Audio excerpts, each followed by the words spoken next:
কোন কোন সাহাবী আমার নবীর আগে কুরবানির দিন আগে জবাই করে ফেলছে।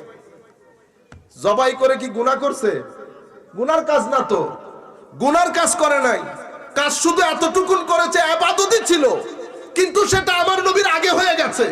আমার আল্লাহ বলছেন ইবাদত পরে, নবীর আগে করতে পারবি না। ইবাদত পরে, কিন্তু নবীর আগে করা যাবে না। কেন? কারণ আল্লাহ তাওহীদ ও তাওহীদ পরে, আগে রিসালাত, এটা চাবি তাওহীদে।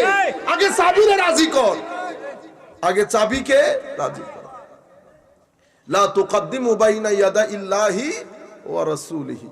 আচ্ছা, হায় হায়। আবার কেউ কেউ বলেছেন শাবানের পরে রমজান আসে, আমার নবী রোজা শুরু করে দেওয়ার আগে অনেকে রোজা শুরু করে দিছে। কেউ বলেছে এটা। মুট কথা, মুট মেসেজ কি? মেসেজ হচ্ছে আগে আগে দৌড়াবেন না।